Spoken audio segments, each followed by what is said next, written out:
Hallo, mein Name ist Sabrina. Manche kennen mich als Tella von Instagram. Ich komme aus Deutschland, lebe in der Nähe von Freiburg und ich liebe das Journalen und das Schreiben mit Füllern. Außerdem kombiniere ich diese Leidenschaft gerne mit dem Vintage-Look. Angefangen hat alles 2020 mit einem Bullet Journal und einem Kaweco, einem goldenen Kaweco Sport AL. Es war ein tolles Gefühl, einen Füller in der Hand zu halten, nachdem ich jahrelang nur mit Kugelschreibern geschrieben hatte.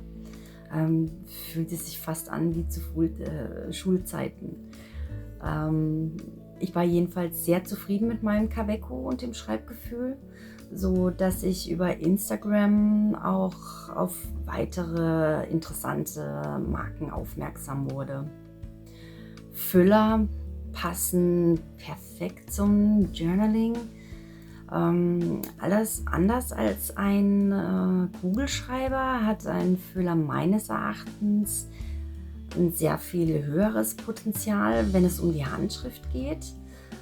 Ich denke dabei an die vielen verschiedenen Federgrößen. Das macht das Ganze einfach etwas spannender.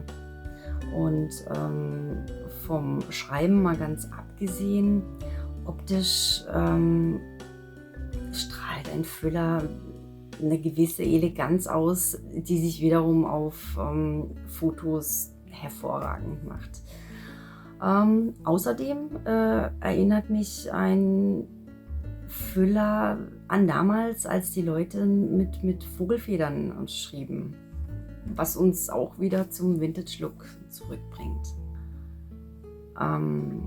Ich kenne natürlich einige Marken, muss allerdings gestehen, dass ich noch nicht allzu viele davon ausprobiert habe. Ich besitze derzeit mehrere Füller von Esterbrook, Conklin Pens, Monteverde und Kaweco. Mit allen bin ich sehr zufrieden. Sie schreiben alle sehr weich und angenehm. Zu meinen Favoriten gehören allerdings doch Esterbrook und Conklin Pens. Das ist mein persönlicher Everyday Pen. Es ist der ST Honeycomb von Esterbrook. Ich liebe die Form der STs, die Farbe, sie passt perfekt zu mir, zu allem, was ich so rund ums Thema Journaling besitze. Er hat eine goldene Feder in der Größe F. F ist so für mich die ideale Größe für den Alltag. Gefüllt ist er derzeit mit Tinte von Diamond Ink. Ich bevorzuge hauptsächlich braune Tinte, weswegen ich von der Marke Diamond Inks sofort begeistert war. Diese Firma bietet wahnsinnig viele verschiedene Brauntöne an. Ich habe auch einige. Monteverde übrigens bietet auch hat auch ein großes Angebot an Brauntönen. Finde ich auch ganz toll. Welche Tinte ich in naher Zukunft noch ausprobieren möchte, ist die von Ferris Wheel Press. Das soll auch ein ganz tolles Farberlebnis sein. Also mein Traumfüller, das Wichtigste ist die Farbe. Ich liebe alle Brauntöne, Gold, Messing, Herbstfarben. Was ich auch sehr gerne mag, ist Holz. Was mein Traumfüller definitiv haben sollte, ist eine goldene Feder. Das mag ich einfach am liebsten. Ähm, Ich habe meinen nächsten tatsächlich auch schon im Auge. Es wird ein neuer Essti sein, der Petrified Forest. Der hat einfach unglaublich schöne Farben. Und irgendwann vielleicht mal einen von Aurora. Grundsätzlich geht es um das Schreiben. Schreiben und gleichzeitig kreativ zu sein. Es gibt nicht jeden Tag etwas, das man aufschreiben könnte, außer vielleicht den Einkaufszettel. Dann schreibe ich einen Songtext von einem meiner Lieblingslieder, oder ich schreibe ein Gedicht auf.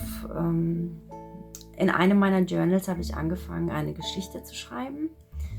Sie handelt von einer Frauenfreundschaft aus den 50er Jahren.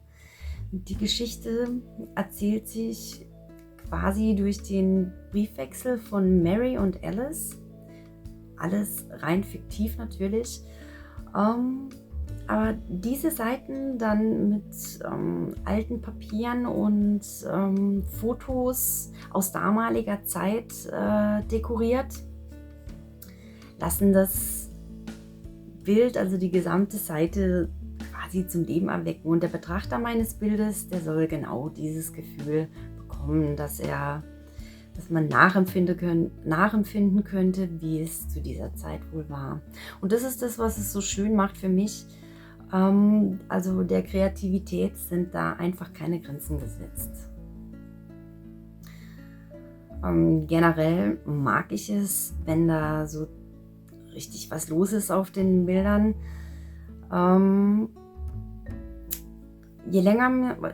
Egal wie lange man sich das Bild ansieht, ich möchte, dass man immer wieder das Gefühl hat, etwas Neues zu entdecken. Zu meinem Farbschema, also ich weiche, es ist wie unschwer zu erkennen, weiche ich der Farbe Braun nur selten ab. Zum einen, weil Braun für mich ein Gefühl der Wärme erzeugt, und zum anderen passt es halt perfekt zum Vintage-Look. Und im Endeffekt ist es ja auch das, wodurch sich ein Wiedererkennungswert entwickelt. Es ist schon auch so, dass ich im Sommer zum Beispiel, da darf gerne etwas Blau dazu.